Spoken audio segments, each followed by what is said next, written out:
What's up guys, welcome back to the channel. Today we're going to be taking this motor completely apart, and without saying a bunch of words, we're just going to get right into it. So this is the motor outside of the car. I've done a little bit taking small things off, but we're just going to start obviously all the main things: intake, exhaust, distributor. Pretty much we're going to strip this down to the block. I still have the oil pan off because we're going to be swapping out that crank, and basically just have a lot of things to clean up. Like there's a bunch of oil here that I don't like. So for everything that's outside of the motor, I'm just going to take that off once I actually have everything off and it's just the block and the head. So once I get to that point, I'll be more detailed about what I'm taking apart, why I'm doing this and whatnot.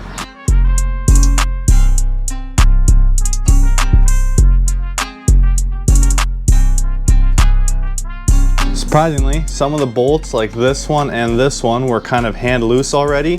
So as you can tell, I have a little bit of soot from an exhaust leak that I guess I didn't notice. But now, at least I'll be able to fix that up with some new bolts.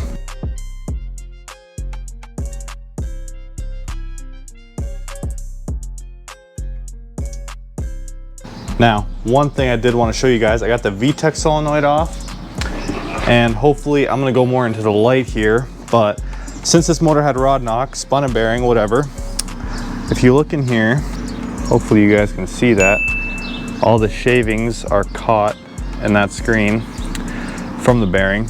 And what that means, or that's kind of the main reason I'm actually tearing everything apart, is because I don't know how much of this is all over the motor.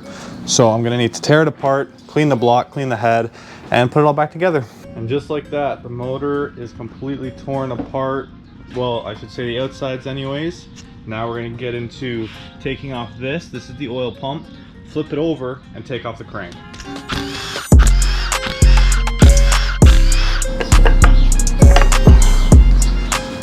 That is the oil pump that I just dropped something for. Oh, just a thrust washer.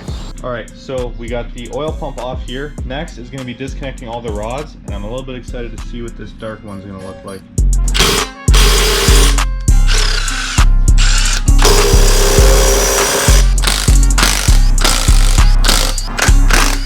Okay, so now with all the bolts loosened, I can pop off all these end caps, which I'll just do off camera. Sometimes you just pry it with, or hit it with a little plastic hammer, and they'll work their way up. All the rod caps that I did take out, you won't be able to see it well on camera, but here we got a lot more damage, and this is in a different cylinder that even had Rodknock. This is the one with Rodknock. This is for the second time, so this bearing is not as bad. But now we're gonna be taking the valve cover off here, and then we want to take all the bolts that hold the head and just take the head right off. I want to leave the head together as long as there isn't too much shavings inside there, but it doesn't matter. I want to take it apart, or take it off, sorry, and then we'll look at the block and see what we got. Here under the valve cover, we got 1, 2, 3, 4, 5 bolts here. 1, 2, 3, 4, 5. And that'll allow me just to take the head off. If I wanted to take the head apart, there would be a lot more of these bolts coming off, which I don't want to do right now if I don't have to. But the more we look into it, if I find more shavings, I might just end up doing that so I can do a more thorough clean. People also get a little bit nervous because of snapping head studs. But what I am not worried about is because these are ARPs and I put them in when I first built the motor. So I have nothing to worry about. I broke this one free already.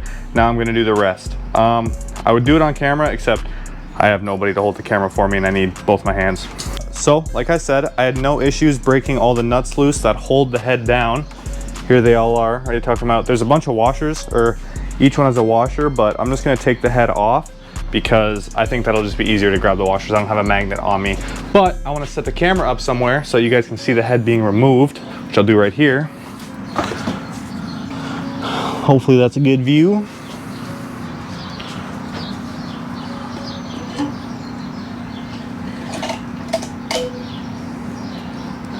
Now the gasket wants to come with. Well, that was definitely supposed to be a lot smoother, but here's the head. The gasket was getting stuck. It's starting to become the evening, but this is the inside. I wish I had a light. I'm gonna grab a light. Here is a light.